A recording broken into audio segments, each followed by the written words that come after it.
Greetings, YouTube. The Klan has been around for a really long time.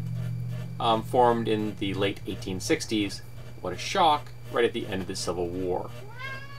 In the first phase of the Klan, it was an anti-Reconstruction, anti-Republican group trying to undermine the Reconstruction as much as possible and prevent African Americans from having any rights whatsoever. It was remarkably successful.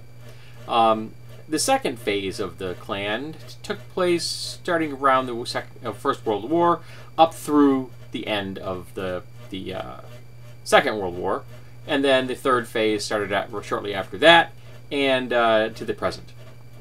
What's interesting, and a lot of people don't seem to know, people associate the Klan with being anti-immigrant, white supremacists. They're against all kinds of non-white ethnicities. They're against homosexuals, and of course they're virulently against the Jewish people.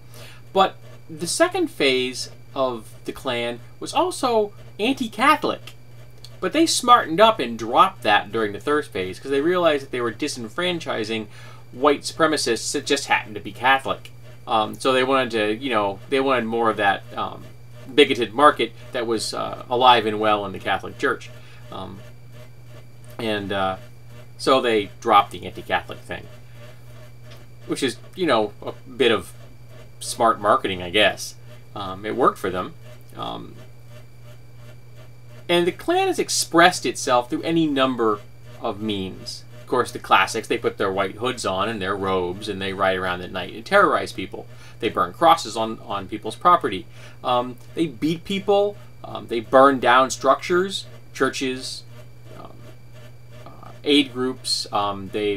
These kind of people, they're the kind of folks that would hunt down those who were helping black people to register, to vote during the Civil Rights Movement. Hunt down, literally hunt down, as in hunt down and kill. And of course, they lynched people. They lynched oh so many people.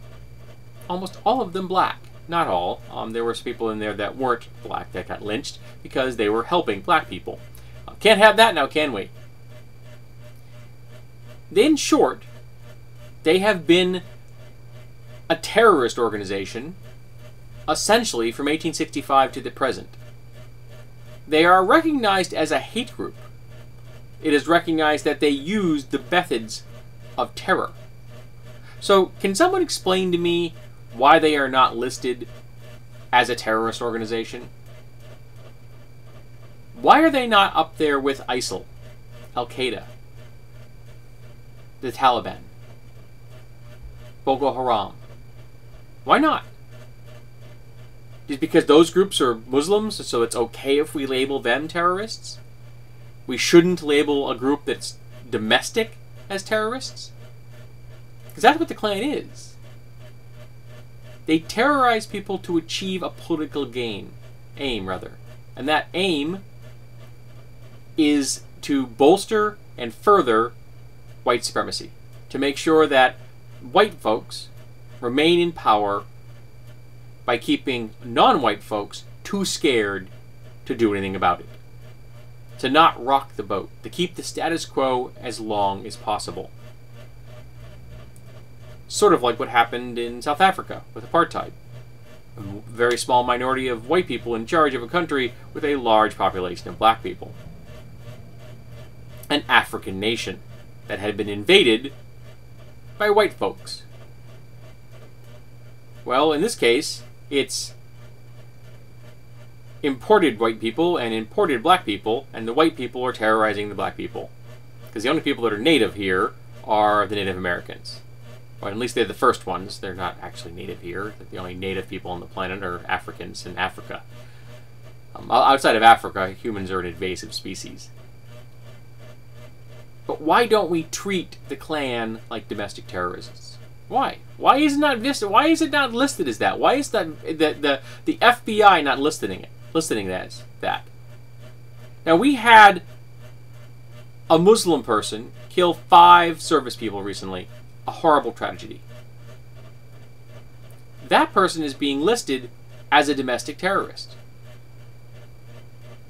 But the month before, we had a white guy killed 9 black people in a church. And his aim was to start a race war. He was radicalized by the Klan under the guise of Citizens... Was it Conservative Citizens Council? CCC? Yeah, that's the Klan, folks. The Muslim that was radicalized was from a cleric in another country. Roof was radicalized here. But they were both radicalized online, and both of them committed acts of terrorism. Except, of course, Roof was taken alive and taken out for Burger King. Yeah, that happened.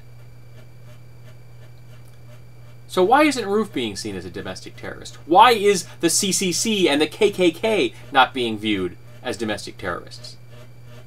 Is there enough plausible deniability with the CCC so that they can distance themselves from Roof's acts? I can tell you there isn't enough plausible deniability with the KKK, because we have pictures of the KKK lynching people. We know they're a terrorist group. We've always known they were a terrorist group. So, can someone explain to me why they aren't listed as a terrorist group?